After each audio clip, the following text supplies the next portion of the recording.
एक बार फिर से स्वागत है आप सभी का हमारे चैनल जीटी गुरुजी पर। मैं हूं आपका होस्ट, आपका दोस्त प्रभात कुमार सिंह, और आज मैं आप सबके लिए लेकर आया हूं ऑक्सफोर्ड करेंट इंग्लिश ग्रामर के एक्सरसाइज 24 के सॉल्यूशन को लेकर के। तो इसमें ये जो 24 है ये पूरा नहीं बल्कि यहाँ 20 है। इससे पहले मैंने इसके ए का वीडियो ऑलरेडी बना दिया, आपको ऊपर आई बटन में मिल जाएगा।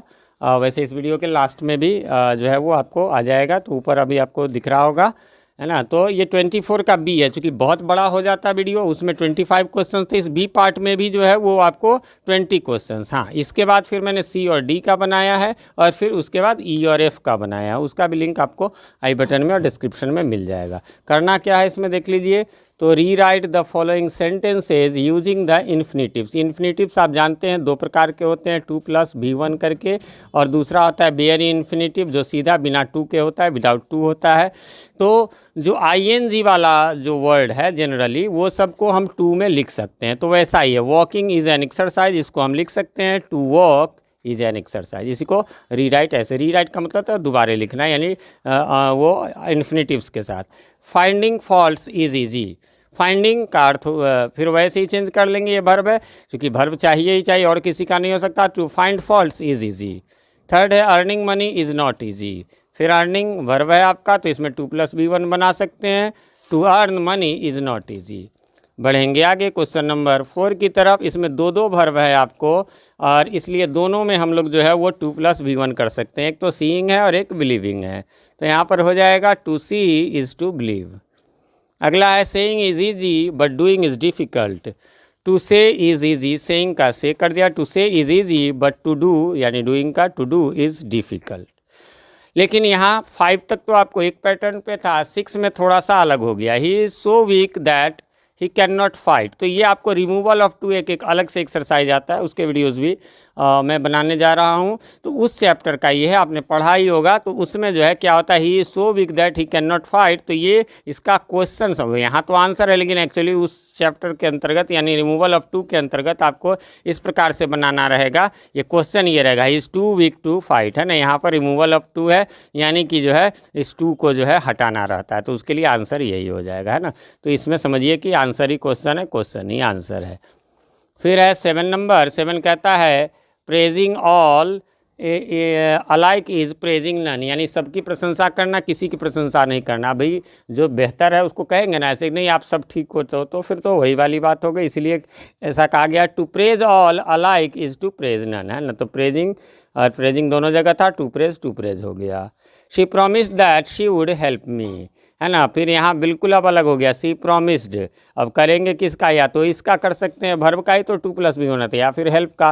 तो ये तो होगा नहीं, ये तो मेन वर्ब है। याद रखिएगा जो इधर वाला पहला वर्ब जो होता है वो फाइनाइट वर्ब या मेन वर्ब कह लीजिए वो होगा, तो दूसरे वर्ब कोई करना होगा। यहाँ हेल्प है तो टू हेल्प मी, इसलिए ये शी भी हट जाएगा, वुड भी हट जाएगा, हो जाएगा सी प्रॉमिस्ड टू हेल्प मी। अच्छा, मीनिंग में कोई चेंज नहीं हुआ, उसने मुझसे वादा किया टू हेल्प मी, मेरी मदद करने के, और इसमें भी वही हुआ, सी प्रॉमिस्ड, उसने वादा किया that she would help me, कि वह मेरी मदद करेगी, बात वही का वही हुआ।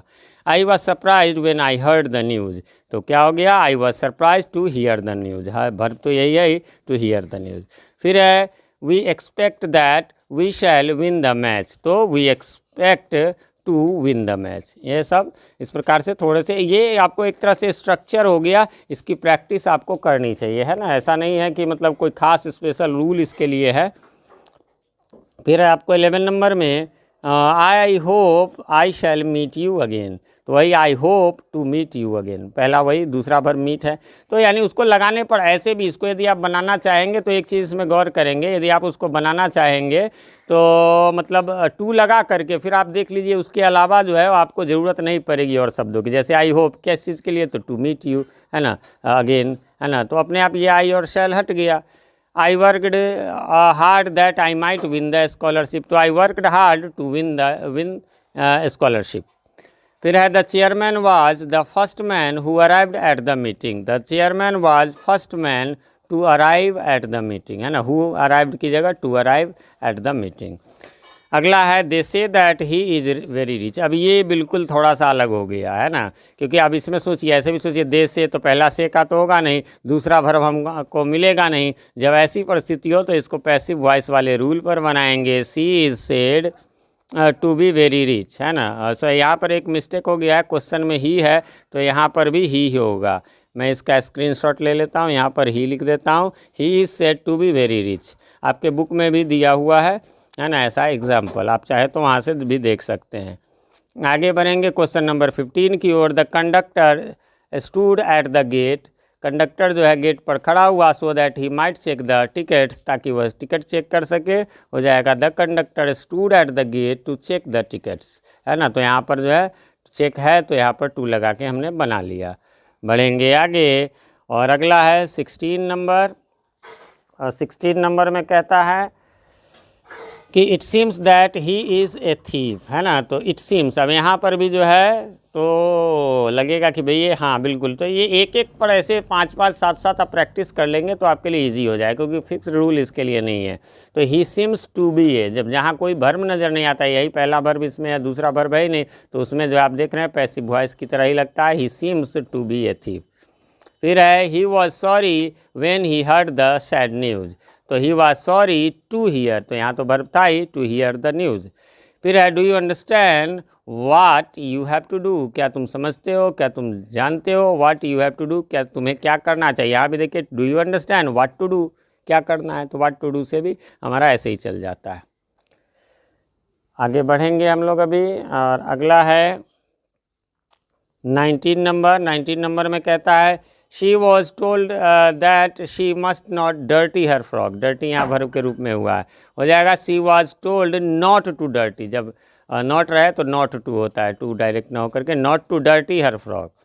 20 है दे वर डिलाइटेड, वे खुश थे, व्हेन दे लर्न, जब वे जाने, of the arrival of their headman, कि उनके मुखिया आ रहे हैं जानकर, तो यहाँ हो गया they were delighted to learn of the arrival of their headman.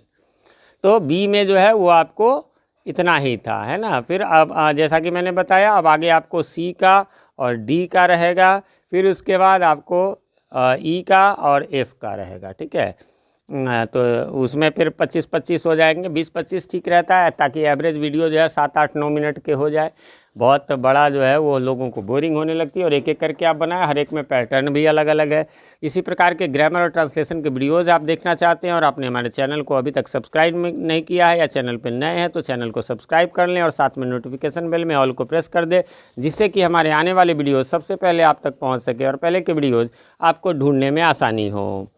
इस एक्सरसाइज में यदि कुछ भी नहीं समझ में आया हो तो आप कमेंट करें, मैं उसको रिप्लाई ज़रूर करता हूं, भले ही थोड़ी देर से ही सही। और हाँ, कमेंट में ये भी बताएं कि हमारे वीडियोज़ आप सभी को कैसे लगते हैं। साथ में जो है वीडियो पसंद आए तो लाइक कर दें, ना पसंद आए तो डिसलाइक करें। मिलते हैं अगले वीडियो में, तब तक के लिए हैव अ नाइस डे।